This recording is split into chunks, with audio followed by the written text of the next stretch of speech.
Yep. Let's move along to Oklahoma City, where the Thunder sent an emphatic response to their Game 1 loss with a statement when that echoed throughout the NBA. The Denver Nuggets, coming off surprising road victory to open the series, arrived hoping to steal a second straight on hostile ground. But instead, they were met by a tidal wave of energy, precision, and relentless execution from a Thunder team determined to restore order. It was the kind of lopsided playoff performance that doesn't just level a series. It sends a message. From the opening tip, it was clear the Thunder had flipped the switch. Oklahoma City exploded to a 45-21 lead after the first quarter, their largest margin in any quarter this season, establishing a tone of dominance that would not relent. Shai Gilgeous-Alexander orchestrated a masterclass in control, scoring 33 points in just 30 minutes, shooting 11 for 13 from the field and a perfect 11 for 11 from the line. He finished with a staggering plus 51 in the plus-minus column, the highest in a playoff game since play-by-play data became available, and the first player this century to hit the plus 50 mark in a postseason contest. That stat alone would be jaw-dropping, but in the broader context of OKC's team-wide brilliance, it was merely the headlining act. Gilgeous-Alexander wasn't alone. 8 Thunder players scored in double figures, a testament to both their depth and their selfless ball movement, racking up 31 assists and only 9 turnovers. The ball zipped around the perimeter, always finding the open man, always forcing the Nuggets into recovery mode.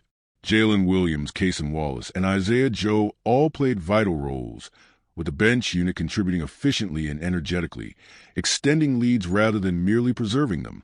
On the defensive end, the Thunder were menacing.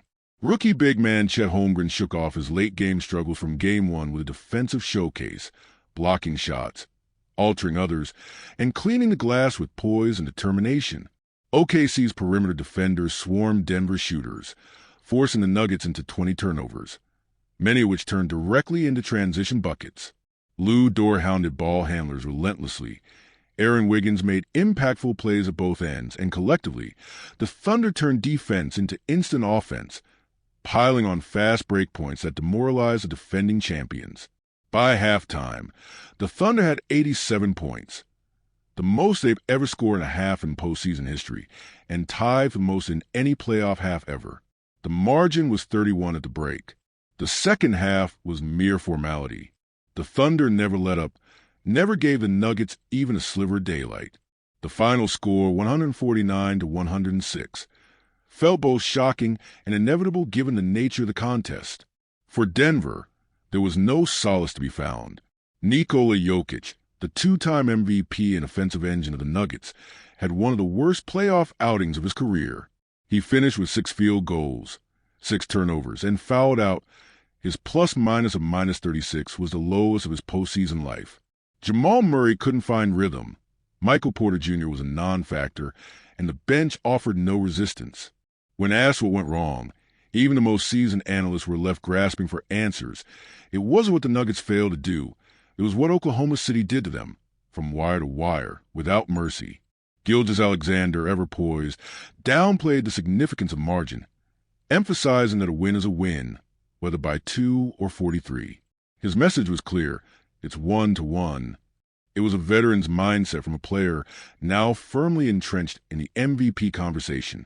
But make no mistake, this was no ordinary win. This was a reclamation of identity, a thunderous reassertion of OKC's place among the NBA elite.